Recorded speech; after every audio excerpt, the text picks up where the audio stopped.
Chaos.radio. Music, podcasts, entertainment.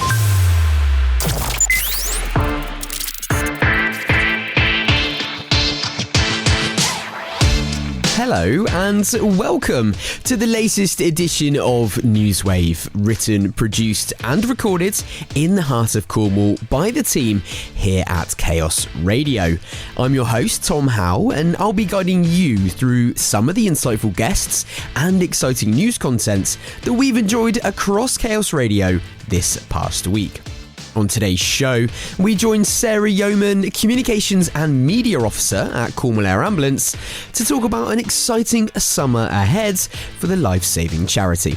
We check in with Cathy Davies, a professional artist and founder of the Cathy Davies Art School based in Nanpean, who shares details of an exciting new painting project and a community fundraising drive to help get her students creating art out and about across Cornwall. As well as that, we take a trip to the Eden Project to meet Peter Jones, Director of Horticulture, and mark a remarkable moment as one of their iconic baobab trees has flowered for the very first time. If all that wasn't enough, we hear from local friends John and Dave, who are preparing to ride over 200 miles across 3 counties on a tandem bike in aid of Children's Hospice Southwest. And we welcome Miles Barron and Izzy May Hunt from the Bingo Association to explore how the classic game is helping to bring people of all ages together. NEWSWAVE. Right, established in 1987 as the UK's first air ambulance service, Cornwall Air Ambulance now carries out over 1,000 missions a year across Cornwall and the Isles of Scilly and is entirely funded by public donations. Sarah Yeoman, Communications and Media Officer, joins Cheryl Gordon on the Chaos Radio Breakfast Show to share the latest on their second helicopter, which is now just weeks away from entering service, and gives us a preview of HeliFest, their flagship fundraising event set for July the 19th. NEWSWAVE. So Cornwall Air Ambulance, we provide critical care to those who are seriously ill or injured across Cornwall and the Isles of Scilly, sometimes slightly further as well. So we have a very highly trained crew of critical care paramedics, doctors and pilots who attend those people who really are in their worst moment of need. And we go to a whole host of different kinds of incidents. They might be traumatic incidents, they might be medical incidents. Around a third of the incidents we attend annually are to cardiac arrests. And we also carry out into hospital transfers as well. On average, we're tasked to over 1,000 missions every year. So that works out on average at around 3 missions a day. As I'm sure you can imagine, summer tends to be our busiest time of year. We're just going into those really busy summer months now where those shouts really do tend to escalate. So the more people in the county, the more jobs we're being called to, the more back-to-back missions each day and the busier it kind of gets. But we're operational, as you said, 365 days a year for 19 hours a day, being able to provide that critical care service. And we're the only critical care service for the people of Cornwall and the Isles of Scilly, and of course the people who also visit Cornwall and the Isles of Scilly as well.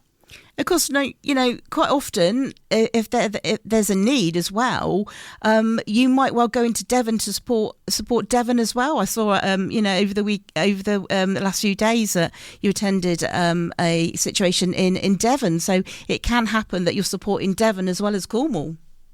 Of course, so we're based here in Cornwall and we cover Cornwall and the Isles of Scilly. But if actually there is an incident in Devon which requires our response, it may be that we're needed alongside Devon Air Ambulance, or it may be that actually they're tasked elsewhere and there's an incident and then we're tasked to that one instead. And obviously the same thing goes for Devon coming into Cornwall as well. You may see Devon Air Ambulance down here because we're already tasked elsewhere and can't get to that job, but there's someone here in that moment of need who needs an air ambulance, and there's no other service that can help them in the same way that we can. So it may be that we do cross into different counties as well. And we all support each other, especially across the southwest. And sometimes if there might be a major incident going on somewhere, then you'll have several air ambulance charities all tasked to that one incident at the same time.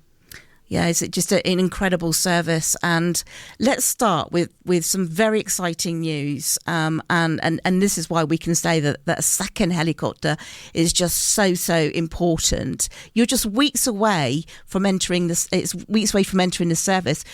Where are things at the medical fit and the sort of the impact that the additional aircraft will have?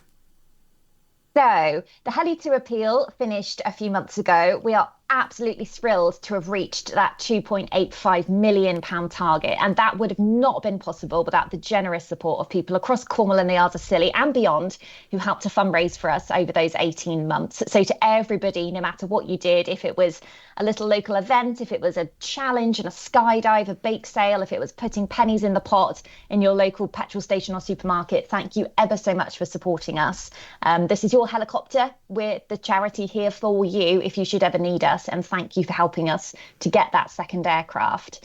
It's currently at Gamma Aviation in Gloucester, where it's undergoing its medical fit. So for those people who don't know, a medical fit is where we put all the fixtures and fittings and life-saving equipment into the rear cabin of the aircraft, essentially everything that then turns it into that critical care resource and that air ambulance, which enables us to bring the hospital to the roadside to the patient. So that work's been going on for several months now, and we're pleased that it's in its final stages. So we're into the final few weeks of the medical fit. So once that is completed, which is very soon, it will be coming down to Cornwall. We're so excited to be able to show everybody. Obviously, everyone's helped us fundraise for it. We're excited. We hope you're as excited as we are. Yeah. And we can't wait for people to be able to see it in the skies over Cornwall and the Isles of Scilly. And we're incredibly hopeful that the first opportunity that the public will get to see it will be at our flagship event of the year, which is HeliFest, which is taking place on Saturday, the 19th of July at Scoria House, which is down near Redruth. And we're very hopeful that the second aircraft will be there and that the public will get the opportunity to come and see it for the first time. And you'll be able to see exactly what you've helped fundraise for. And you'll be able to chat to some of the crew, to our critical care paramedics, pilots and doctors, and they'll be able to tell you about the difference it's going to make to them and the service that we provide. And we're incredibly excited that everyone's going to get to see it and see what all the hard work and fundraising has helped to achieve. And let's talk about what one of the highlights of your year on the calendar. HeliFest is just around the corner, and as we've already said, it's on the 19th of July. Can you give us a flavour of what's in store and why it's such a special day on your calendar, please? So HeliFest is our flagship event of the year. It's the one chance we get to invite everybody to come together to celebrate all things Cornwall Air Ambulance, but also all things Cornwall's vital emergency services. So it's returning to Scoria House again this year down near Redruth, which we're incredibly excited about. It's a really fabulous venue for us. And it's a family-friendly one-day festival, essentially. So there's going to be lots of local music, local artists who you'll be able to come and listen to. There's going to be an amazing array of food and drinks vendors, so you'll be completely spoilt for choice when it comes to what to eat across the day. There's also children's entertainment. There's going to be some great things going on. And of course, we're very hopeful that your second aircraft will be there for the first time and you'll get to see that up close. There's going to be crew members there who you can meet, have a chat with, have your photo taken with. And of course, we're going to be joined by other blue light services. So the likes of Devon and Cornwall Police, Cornwall Fire and Rescue Service, we'll have the NHS, we'll have the Coast Guard, we'll have various people joining us who you'll be able to also visit, go and see their stands. We'll have some live demonstrations taking place across the day as well. There's going to be lots of entertainment happening, and we're also delighted this year that we're going to have our very own Sing at Home stage. So you may remember last year, as part of the Heli2 appeal, we launched a charity album, which reached the charts at number 11 in the digital download charts, above Coldplay, we would just like to say, which we're incredibly proud of. And some of the artists who feature on that album will be performing live on the day on our very own Sing at Home stage. So we're incredibly excited for that as well, because it's all about singing home that second aircraft, which obviously you've helped us to achieve. So that's something extra and a bit special taking place this year as well. So we'd love to see as many people as possible come down, spend the day with us, have a great day out with the family, see your second helicopter, hopefully, and just celebrate all things Cornwall Air Ambulance and all things Cornwall's vital emergency services as well. Brilliant stuff. For people who like to get involved with the charity, whether it's donating, volunteering or fundraising, what's the best way to take the first step, Sarah? So best way, no matter what you're interested in, is to visit our website. So go to cornwallairambulance.trust.org, and there's so many resources, so much information and contact information on there. And whether you're able to donate, in terms of you could donate some goods to our shops. Every donation, every purchase across our charity shops can have a life-saving impact and can go towards our vital service. Whether you're able to donate financially and you want to donate online, something like that, you can head to the website. And also, if you're able to donate your time, as you said, volunteers, we would not be able to carry out our service without the support of our incredible ground crew, our volunteer ground crew. And whether they're helping out in our retail shops, at our HQ, and especially out at events, especially during the busy summer period, we need that help on our stands. We need people to help us, raise awareness about the charity, engage with the public, maybe deliver talks in the community, whatever it might be. We wouldn't be able to do it without our volunteer ground crew. And if that's something you're interested in, we would absolutely love to hear from you. And yet you can head over straight to our website, or you can contact us via social media, or you can pick up the phone. We'd love to hear from you. We're always on the lookout for volunteers, and any fundraising ideas, we've got a whole team here who are happy to support you with that and help you come up with ideas. So whatever you're interested in doing, we would love to hear from you. NEWSWAVE. Okay, based in Nanpean near St Austell, Cathy Davies runs a thriving art school while continuing to develop her own creative projects. She popped into the studio to update Cheryl on her work with a remarkable young student, the progress of her latest personal painting, and a community fundraising effort to get her students out and about with a dedicated minibus. NEWSWAVE. Can you, just before we talk about something that's really quite big that's going on, but what or who inspired you to getting into art? Well, there's only one legend of a man, and that is the legendary genius of Tony Hart, who was, in my eyes, growing up, when I'm in front of the TV and, watching it as a kid, this programme would come on and this little morph would walk past, and this lovely... Well, he always looked like an elderly gentleman. Even probably he wasn't so much. He always had the grey hair and dressed very dapper. And he had like a voice, added like a buttery undertone to it. Yeah. So when he spoke, he knew exactly what he was doing. And he would speak and draw and create stuff at the same time. And the fact that you could exhibit on his show, and I just love it. Just captured me, and everything through my life has kind of been, I've always reverted back to his method of teaching. And if you look at my method of teaching, I would say it's pretty much like for like, but unintentionally I've kind of absorbed him, and I just love it. And when he a story that not many people know about is when he passed away, his manager and his family put some of the items up for auction from his show. So like some of his amazing pictures, his signed books, and also he used to do this thing called the gallery. Yes. And then you'd send him pictures. And he had this hand-drawn picture, which he did himself. It said the gallery. And I thought, well, I might be able to afford that. I'll put a bid on that. And sadly, I didn't win it. Oh, gutting. But I really wanted that for my art school. I also wanted original morph, but I couldn't get that either. So I have got a morph in my studio, and he's watching over us. How did I not know this? Yeah, we've got a morph, but it's not an original, but it's one from the 80s like you could buy. And we've got a few morphs, and I've got a signed Tony Hart book of his pictures, which I managed to require, and somebody sent to me in the post and said, look, we've got this book that we had as a kid, but we feel like it's better in your hands because you're a big fan. And I always wanted to recreate that show. It's kind of in my own time in the art school. So I suppose I kind of do an art show every day for the kids. But that was my dream, to always be on telly, to do a kids' arty show. Like a bit like, you got Art Attack. Again, another amazing kids' art show from the past. But mainly Tony Hart's, because he was, what a genius. And he used to be an officer in the Gurkhas regiment. Wow. And I think he fought in Korea and India.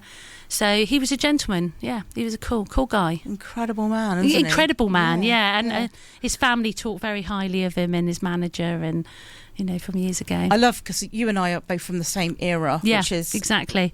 It's quite nice. The 80s to understand each other. Yeah, exactly. And a lot of people, if you just especially the new artists coming up, if you just Google and just go into YouTube and TikTok, you can still see his snippets of stuff, and it's so good, it's so fast, and it's so simple.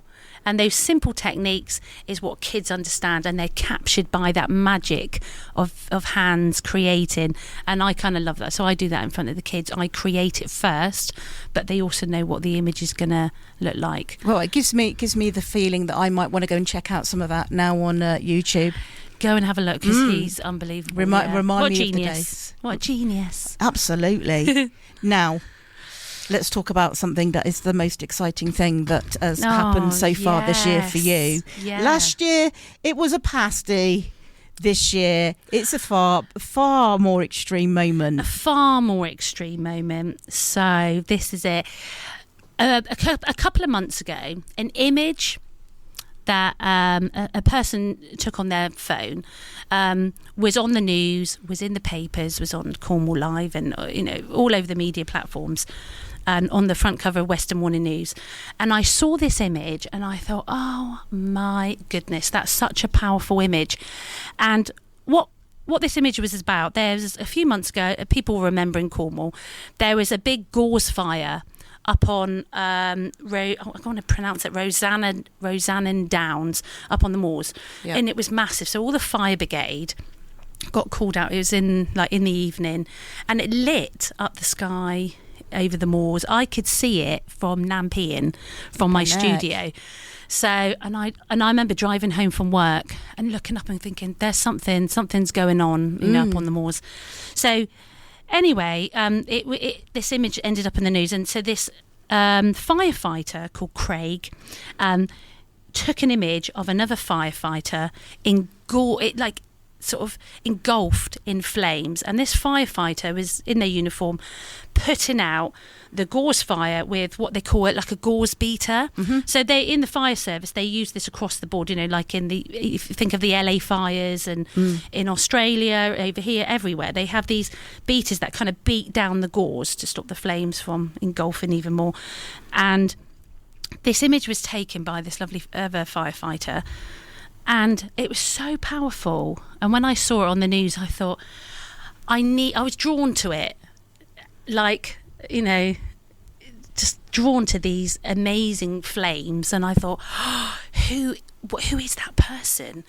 Who is that firefighter? I'd love to do this picture. So I managed to get a friend of mine who was a firefighter, lovely Dan the fireman, and ask him if he could get me the permission to paint this image, because you need permission, because it's copyright somebody stuff. else's stuff, and because it was taken by another firefighter on his phone. And I got the permission. They said, yeah, go ahead. And when I thought, oh, go ahead, this is it, so I thought, I'll get the biggest piece of canvas I can and I will start painting this image. So I started creating this image, and it was going so well. And then one of the fire members at this station said, we've got something to tell you, Cathy, and about this image. And I was like, what is it? And then the goosebumps went up on me, and what I was told was incredible, and it made this painting, which makes this painting so memorable, is that the person in that image is a woman firefighter, a female firefighter called Alethea Walmsley. And she is the longest serving female firefighter in Devon and Cornwall. I well up. I feel like crying, but emotional. And she is this incredible. It doesn't matter if it was a man or a woman. What I'm saying is that no one picked up that this was a female firefighter, and that she's the longest serving 32 years service. Wow. This woman in this picture, this firefighter, and it made it even more important, because I then wanted to reach out to her and say, please, I need to show you this image now, You know, it was like almost completed then, so she hasn't seen the completed one yet. And I met her. She came to the studio, and she is lovely. And I got her seal of approval. And the painting is actually called, so this is the first time anyone's heard this, it's actually called The Phoenix from the Flames, the painting. And it's beautiful. It's ginormous. It's thought-provoking. It's quite current with like climate change and everything going on with the forest fires and everything that's going on in Turkey and Spain with like a few days ago. And also over here with the Gauze fires and the LA fires. So the painting can kind of reach across the waters, really, because it would resonate with any firefighter. And that's being released on the 26th of July. And it's an event that's going on in Bodmin, into Bodmin, the old library. Yep. And we're gonna do a reveal. And it's invitation only at the moment, but it will be shown to the public as well. And so it's going to be one night only. And she's coming with all her medals, dressed up to reveal the painting. There's going to be some great pictures then, isn't there? To other firefighters and special guests and other people that will hopefully be interested in purchasing the painting. And then the first print goes to her. She's having the first print, and so is the lovely Craig who took the image. We said he has to have one because without him, yeah, it would never have happened. But capturing that moment, having that, I think he's probably got an artistic eye to capture that moment of movement. And I have shown you the picture, and so Cheryl got to see it first as well. It's just lovely, and what we wanted to finish off the story so nice, sort of round the story off, because it was like at this where all the fire service attended this kind of Gauze fire, which was very tragic. We wanted to think, well, what can we do with the painting? So we said, when it goes up for sale, the money from the painting, it's only right that it goes to the minibus, that we put everything for the kids. So it comes back, because the kids have been on the journey with this painting. They've seen every step of the way. Yeah. They've been captured by her, by the whole fire service and everything, the amazing thing they do, because they're first responders. They're the ones that are first on the scene. So I want to give them a bit of a clap and say, you are amazing individuals, what you do and what you see. So we said, yeah, we'll put the money towards that. Oh, so when it's released to the public, we'll officially let you know where and when you can go and view it, and if you feel that you want to put your hand in your pocket and get involved with that, you can. Also, I mean, if people want to maybe make a donation to maybe the minibus fund or to the continuing work that you're doing within the art school, how can they get in contact with you? So to get in contact with me, you can contact me on Instagram, and it's #CornishArtist, or just type in #Cathy Davies Artist. You can get me on Facebook, Cathy Davies, or you can get me on my website, which is www.cathydaviesartist.com, or you can just pop into the studio at Nanpean as well. And we are based at this amazing building. It's called Our HQ, and it's the old Immery's offices, which is opposite Nanpean Infant School, and you can't miss it. It's got Our HQ in big silver writing. I'm the studio above, and it's, you come in, and I've always got plenty of coffee and cake if you want to come in. But the actual painting after this one event, and I know it, hopefully we'll get it out into the media, but I just want to say there's an amazing new gallery opening in Truro called the Main Gallery, and I'll give you the address on another time, but it's opening, and that painting will be on display to the public as well in there, because they're a great team. So I have to give a shout out to the Main Gallery, which is opening very, very soon, end of July. I think that's opening. So, we can definitely have a chat about that next month. NEWSWAVE. Right, I'm Tom Howe, and you're listening to NEWSWAVE here on Chaos Radio. It's time now to check back in with local friends John and Dave, whose charity bike ride taking them more than 200 miles across 3 counties, and on a tandem bike, let me add, is just around the corner. You might remember hearing from them here on Chaos Radio recently as they began preparing to take part in the Ride for Precious Lives from the 11th to the 13th of July.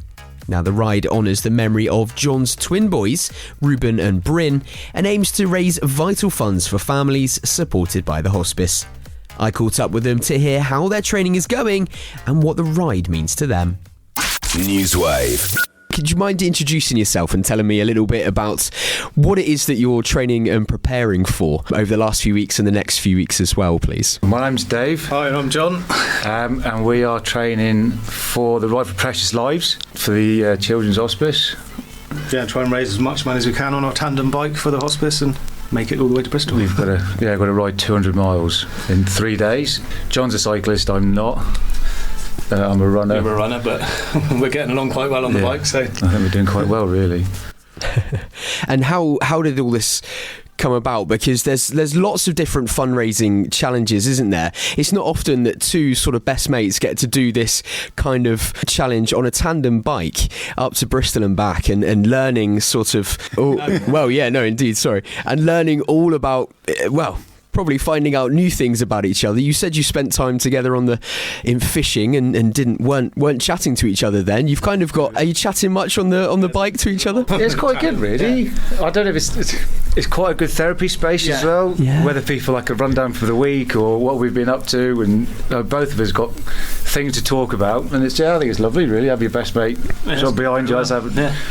Just ride along, chat away, talk about things. Very nosy on the bike as well as we're training. We've learned to be less nosy because we crashed a couple of weeks back. Oh no!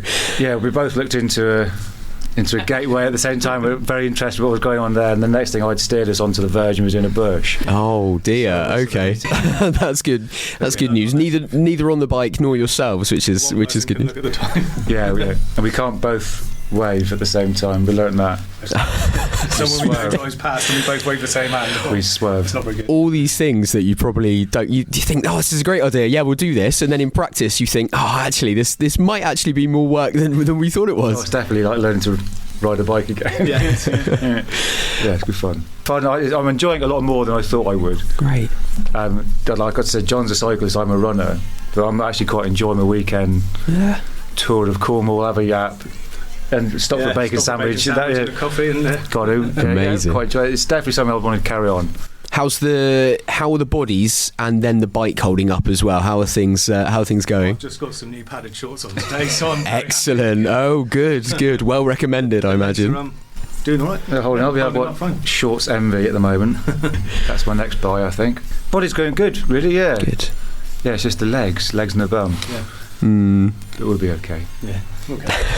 And how's the fundraising going? Because you've been gaining a lot of interest, and of course you've got your Just Giving page here as well that people can donate to and find out more information. And you've got that we've asked and talked to about it have taken an interest and have been as helpful as they can be. We've been sponsored things like bike servicing and cog cycles who have looked after the bike have been very generous with helping us as well as servicing, and they've been great. It's going good. We've got quite good momentum. We've still got 4 weeks or so to go. We've still got people I need to chivvy on a little bit.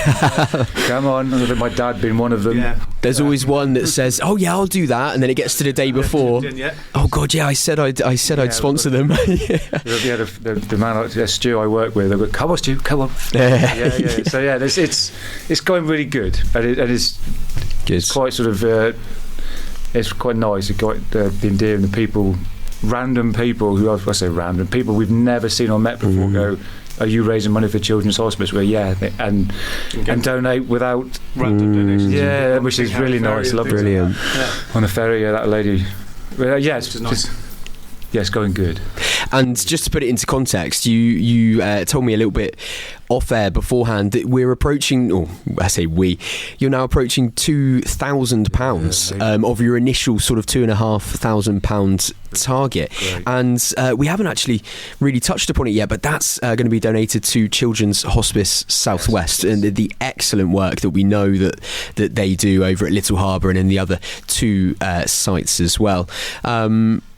And you've been working with them. This is obviously a cause very close to both of you, and it means at the same time you can have a bit of fun with it too. Go out on your tandem bike, and we talked about maybe there might be one other group on a tandem bike, or one other pair maybe? There's 2 other cyclists. There's 2 other tandems, I believe, on in this group. We don't know anything about them, but in our heads they're very serious. And, so they're our sort of unofficial our bike's team to meet. Cost £100. They'll be coming in their lycra and their helmets and they're racing, like this. And so in our heads, we'll be on the back wheel of them, doing a bit of drafting and overtaking them. That's what's happening. Perfect.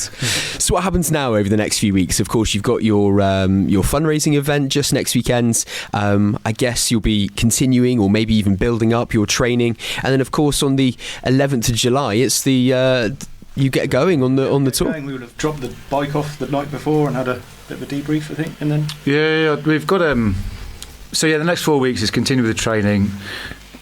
Big push again next weekend. We've got friends and family helping out because we're trying to get some fish for the barbecue as well. So we've got my nephew, my son, us, the friends going out on boats finding fish, trying to catch the fish. So yes, it's basically just fundraising, push the fundraising some more, and just keep training. And then we the 10th go to Little Harbour. Just drop the bike off. Drop the bike off, say hello. Then Friday morning we've got breakfast there with everyone else. Meet everyone else. Nice see who's doing it. Say no, and then we get cracking at 9, 10. Compared bikes, obviously. 9, 10 o'clock Friday morning we get going. It shows the incredible impact because I'm just looking at some information here now for the 2025 Ride for Precious Lives, and this is an annual event. And tickets are sold out, so it's completely subscribed. People have just reacted in such an incredible way, and this is every year as well. I don't know if it's 10 places, then that's not as impressive, but I'm sure there's going to be hundreds of people doing this with you, isn't there? And it just shows, like I said, the incredible impact that they have on so many different people's lives. It touches people so differently, whether it directly or indirectly as well, doesn't it? But always there's this groundswell of support, and they do such incredible work, don't they? So it's an incredible thing to do, really. It's my sort of point of view for this is helping John and meeting his boys and helping with his boys years and years ago. So it's personal to me in that sense. A friend of ours, Louisa, she works there. She's one of the nurses in the hospice looking after kids, so see how it affects her. And then another good friend of mine is her husband, and it's seeing how it's just everything about it is worth raising money for, worth helping, worth being a part of. It's lovely. And day one, Friday the 11th of July, that's taking you from Little Harbour here in St Austell to Bideford, just a 76.5 miles that day. Looks like you'll be stopping at Blissland, Bodmin Moor, Hallworthy there, Bradworthy as well, plenty of little stops. Day two, straight back into it with another 69.5, Barnstable, obviously from Littlebridge House there. Over Exmoor, that'll be nice, into finish the final day, 59 miles, Taunton to Wraxall for Charlton Farm. Kylie advertised that as a smaller day. It's all relative. Past things like Cheddar Gorge. An incredible sort of thing to do. They talk about the scenery that you'll see and things like that. Will you be we talked about sort of maybe taking it in turns to check out the scenery or wave to people or whatever. Will you be head down, or will you be able to sort of enjoy what's around you? Have you found a nice sort of rhythm with it? Sort of learned, because I follow it on my watch type thing. So I know what's going on. At the end of it, I go, right, John, this was our average and this is what we did. And I know that if we get too touristy, I suppose, as we're going around, our average pace goes right down, and it just takes ages for us to get anywhere. So we have to sort of concentrate a little bit on what we're doing, just to try and keep momentum going. Otherwise, we could end up, and the pair of us just dawdling on big boomers, so we can just end up drifting off. And, so we have to concentrate. But no, it's going to be amazing, and it's a great perspective of everything you pass as well, because you're not going that fast really. You can just see what's going on, and if you want to, we could stop and have a look see. It's good. Really looking forward to it. Absolutely. The tandem wave. Of course, today we've got beautiful weather here, but it's not been all like that, has it? Have you encountered any more challenging conditions over the past few weeks, the Cornish weather? We did go wet one day. Really wet. Yeah, we've been fortunate with the weather for our training, but We've potential. Well, the potential we did get proper wet, but it's sort of nothing you can do really. You just have to plough on. Plough on. You can't stop because it's going to be wet. It could be raining all weekend for us. Absolutely. No. Fingers crossed. Yeah. And for more information, people head to the Children's Hospice Southwest website. That's chsw.org.uk. Head to the Ride for Precious Lives 2025 page. And of course, you've got your Just Giving page as well, which we'll give out on our website and social media too. That's, I suppose, the best way to do that is head to justgiving.com and search John Burnett Ride for Precious Lives 2025. Go Ride Precious Lives, John Burnett. That'd be fantastic. Every little bit helps. It's great. Thank you. Fantastic. And just at this point, was there anything else that we haven't covered that you think is important for people to hear, or anything that you want to reiterate? Any messages you want to get across? There's a lot of messages here for you. Good luck. There's a few kisses there as well. That's nice. Enjoy the rides. Visiting St Maur's. I saw you guys coming off the King Harry ferry the other day. Then noticed the boys' gravestones at St Just, and now I've just had your story brought to my attention on Facebook, so I must donate. So as you said, it's a £50 donation there as well, with gift aid on top from someone that you... There's some fantastic donations here as well, isn't there? Some nice messages, nice memories to look back on, I suppose, as well. NEWSWAVE. Now, a baobab tree in the rainforest biome at the Eden Project is flowering, and it's believed to be the first time this has ever happened in the UK. Known as the Tree of Life, the African baobab is one of the most iconic species in the world and is capable of living for thousands of years, as well as producing a superfruit packed full of calcium, antioxidants and vitamin C. 27 years after it was first planted at Eden, one of their original baobabs has blossomed, producing 2 large white flowers with more on the way. Joining me to explain more was Peter Jones, Director of Horticulture at the Eden Project. NEWSWAVE. Known as the Tree of Life, the African baobab is one of the most iconic species in the world and is capable of living for thousands of years, as well as producing a superfruit that's packed full of calcium, antioxidants and vitamin C. Now, 27 years after it was first planted at Eden, one of their original baobabs has blossomed, producing 2 large white flowers with more on the way. Joining us to explain more is Peter Jones, Director of Horticulture at the Eden Project. Good afternoon, Peter, and welcome to Chaos. Let's start with the big moment then. How did you discover that your baobab had started to flower, and how rare is this in our part of the world? I can't claim the glory of being the one that spotted the first flower buds. That goes to Aaron, our team leader for the rainforest biome, and him and the team, and also Catherine, who heads up that team, spotted these 5 wonderful little buds just at the top of this tree. And it is really rare for this. We feel it's one of the most flowers we've had in the country. It's certainly the first time it's ever done a flowering for us here at Eden. So these baobab trees were grown from seed about 25 years ago. So the team have seen them right from the very start. So one, it's getting them to a flowering size, and then having the right conditions. So the fact that they're in a rainforest biome, so we've got really high temperatures of humidity, good light levels. So these trees actually can live. They found a fossil one recently with radio dating on it, which they think was 2,100 years old. And so around the world, there are specimens that are about 1,500 years, getting towards that 2,000 year mark. So actually having one that's 25 years old and starting to flower is really quite special. Amazing. Can you touched upon it a little bit then, but can you just touch upon this particular tree's journey, where it came from and how long it's been growing in Eden, the work that you need to put into it daily or seasonally?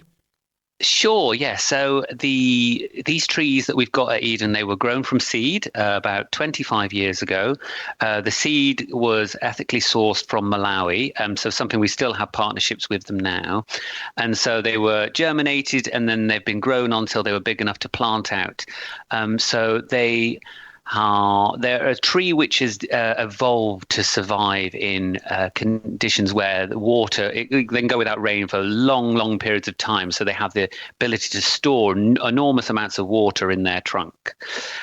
So our trees really are very small. They're about I'd say about 12 meters high. So, I mean, that's quite big, in terms, but these trees have the potential to get really large and get really swollen trunks, which hold lots of water. So ours as a journey, they're really kind of only little tiny fledglings really on their journey as a tree.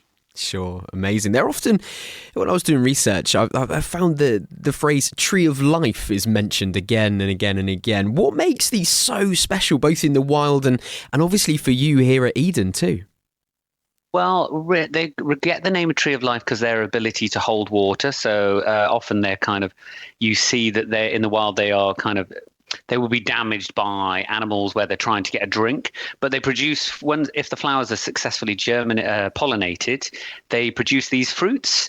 And so these fruits are really important. So they are used for flavoring. The pulp can be dried and bashed into a flour.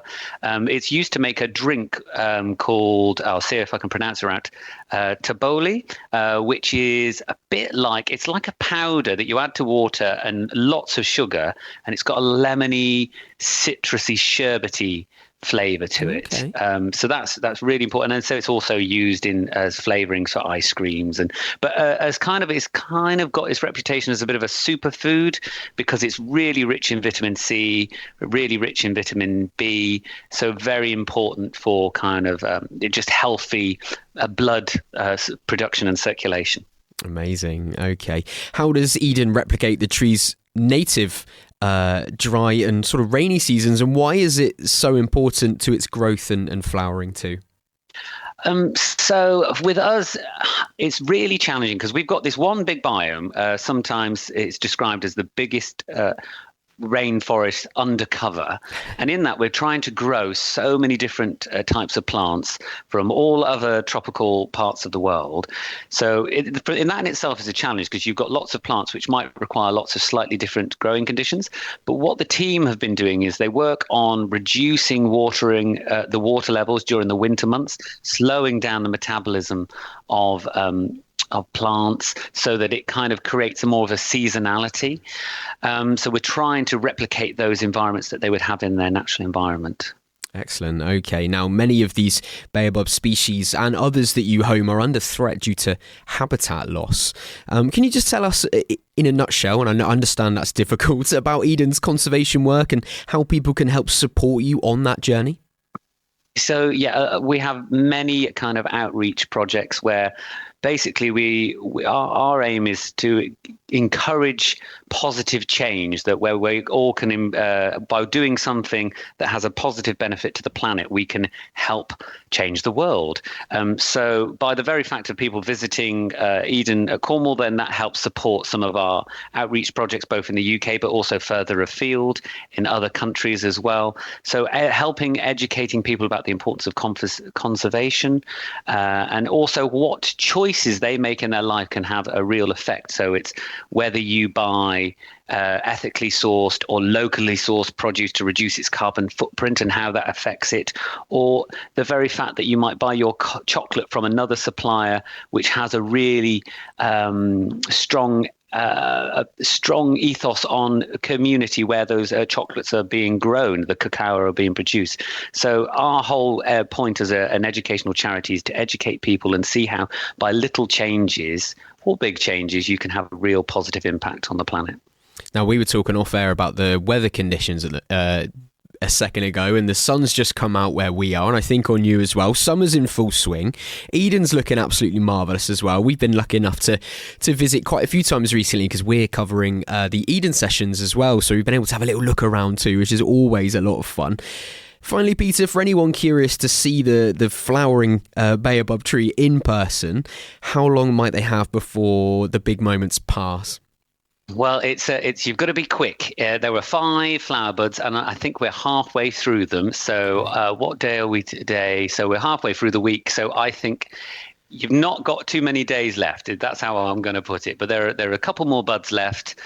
So hopefully if you come and see them, they are near the Rainforest Canopy Walk, and you'll be able to see them just up there. And the flowers are about the same size of a cricket ball, wonderful white, and petals are a bit like crepe paper hanging upside down. Brilliant. So where can people find out more information, book tickets, all that kind of thing? All our information's on the website for everyone to look. There's a wealth of information on there on all of the work that we do. Thank you to Peter Jones from the Eden Project for joining us. To learn more about baobabs and plan your visit to see the tree in bloom, you have to be quick. Head to edenproject.com. NEWSWAVE. And finally this week, new research shows that many Brits struggle to connect across generations, with age gaps creating awkward silences, out-of-touch conversations, and even duty-bound visits to the grandparents. But here's the twist. That research has shown that shared experiences, such as a game of bingo, are proving to be the ultimate social glue, bridging the gap between generations. Joining presenter Ross Lannon for a chat around National Bingo Week was Miles Barron and Izzy May Hunt from the Bingo Association. NEWSWAVE. Do you want to just give us a little bit of an insight into the findings of this new study? So we believe bingo can provide the solution to some of the intergenerational awkwardness, if you like, if that's a good description. We have in bingo clubs up and down the country and in your area, great examples of where communities and generations come together, sit round a table together, play a game of bingo, and kind of connect and enjoy themselves. And then perhaps afterwards they go off and do their own thing and maybe do different things. So we believe that bingo flies in the face of some of this research and can be actually a solution to this challenge. I love this. This is such a nice story. It's nice to have some, nice research come out showing that, a simple game of bingo can really kind of bridge that gap. Izzy May, let's bring you into the chat now, because you were, am I right in saying, Bingo Caller of the Year 2024? Indeed, yes I am. I love this. That is like the best claim to fame I've ever heard, by the way. So you're kind of front and centre in the bingo halls. So what's your kind of take on this idea of bingo bringing people together? I absolutely love it. I love watching people come and play bingo every session, from that being mums, dads, daughters, granddaughters, whatever, like big groups of people. I love watching birthday parties. Again, I also love talking to people who are just sat on their own and playing a bit of bingo as well. It's lovely. It's a really, really great community to be involved in. Yeah, and sadly, bingo has kind of got this stereotype, hasn't it, that it is a game for the older generation. But obviously, you're living and breathing this day in, day out as your job. Have you kind of seen that growth in more younger people playing the game? Oh, definitely. I know so many of my friends who love playing bingo now, especially since I've got into bingo as well, because obviously I'm on the younger scale, but people that I know that are around my age as well, they love playing bingo. It's instead of going on a night out, they want to go play bingo instead, and that's great to hear. I love it. It's what Friday night should be about. I'm down for that. Yeah, definitely. Miles, bingo has kind of had this somewhat of a glow up over the past few years, hasn't it? Kind of pop-up rave-style pubs and the halls. They've all had this kind of growing popularity as well. That's something that you guys have recognised from the Bingo Association? Absolutely. I mean, we welcome bingo wherever it is, wherever it can be found, in any form. And in many ways, that's the way that bingo's changed over the years. I think perhaps, not so long ago, you'd find it in a bingo club and not too many other places. But now you can find it in all sorts of venues, from university campuses, in your part of the world in particular. Holiday camps, holiday parks are playing bingo non-stop. You've got your bingo clubs like Camborne down in Cornwall. So bingo is found in so many more different places than perhaps it used to be a few years ago. Yeah, and I love it. And can we just say, you can win some amazing prizes at bingo. One of my friends, she is a huge bingo fan. She's, a youngster as well, and she goes every Friday night. And some of the prizes that she tells me she wins, whether it's cash prizes or I think the other night she won like a chicken dinner or something. And I was like, love that for you. It's great. It really is. So we're talking today kind of about how that younger generation can actually learn a lot from their elders as well, and vice versa as well. Izzy May, can you talk to us a little bit about this aspect and the kind of the opportunities that are there to really learn and grow whilst playing the game? I think it comes from the older generation. So they've been, maybe some of them have been playing bingo for years. And it's nice that when the younger people come in, they can teach them how to play the game. And then you've got the younger people that are teaching them how to use an electronic pad or showing them what it's like to play online bingo. Or it's nice to bring them both together. But definitely I'd say that the older generation can definitely teach the younger generation how to play bingo, because I didn't know how to play bingo at the start. And I've had old players that I know who I've been working with and stuff that they've taught me how to play bingo, and it's great. I love it. And as a bingo caller, I've got to ask you, Izzy, what's your favourite number to call out? 36 every time. Oh, okay. I just like what rolls off your tongue. Okay, how can you give us a little example of how you announce it? It would be 3 and 6, 36. Ah, love it. I love do you still do all the little rhymes and stuff that go with it? No, not anymore. It's very modernised now, but we still bring fun to it. So it's still fun on stage, just calling normal modern numbers now.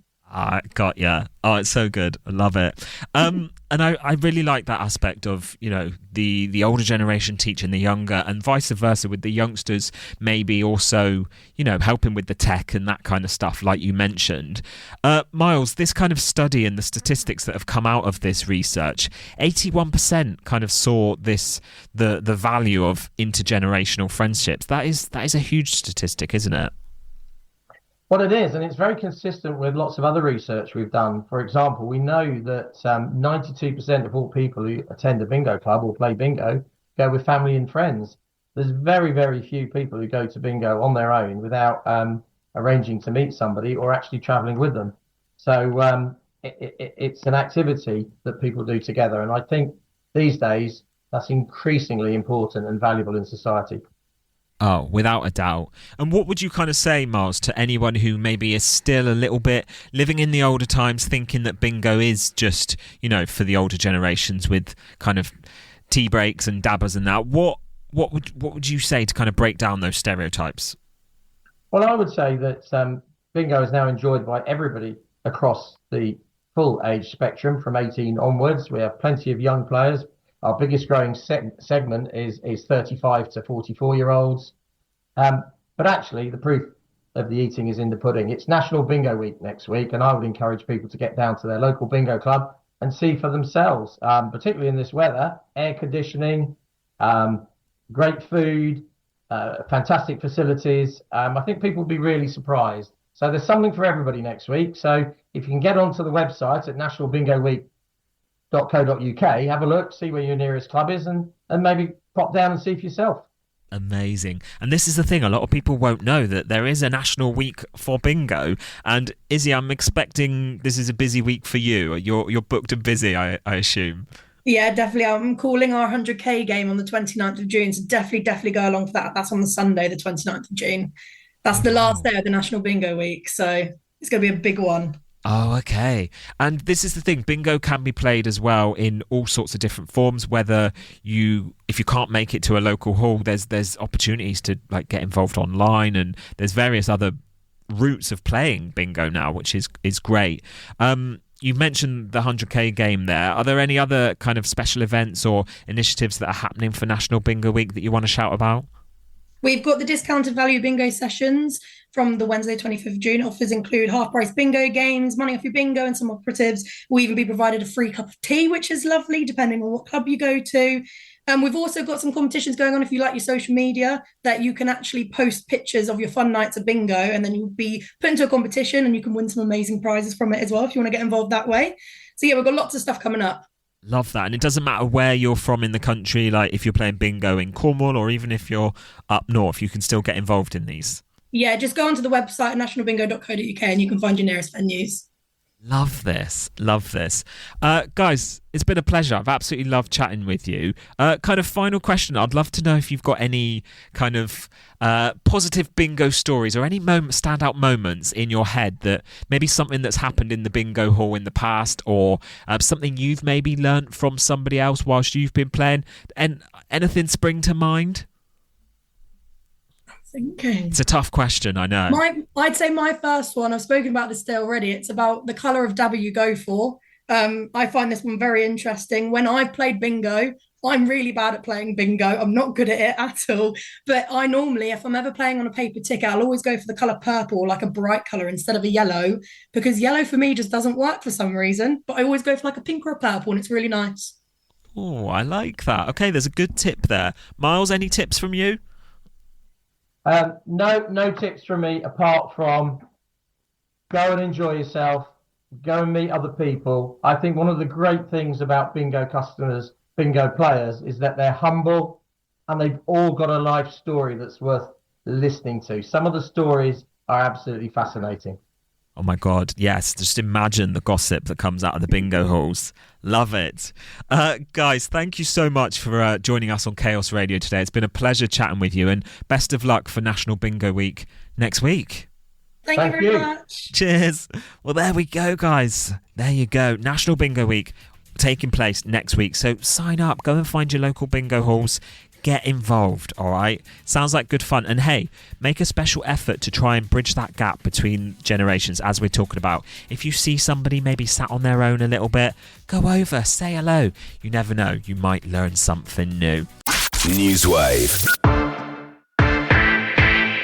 Okay, that's all we've got time for on this week's edition of NEWSWAVE. A big Chaos Radio thank you to Sarah Yeoman, Communications and Media Officer at Cornwall Air Ambulance, to Chaos Art Correspondent Cathy Davies, Peter Jones, Director of Horticulture at the Eden Project, to John and Dave, two incredible friends preparing to take on the Ride for Precious Lives in aid of Children's Hospice South West, and to Miles Barron and Izzy May Hunt from the Bingo Association.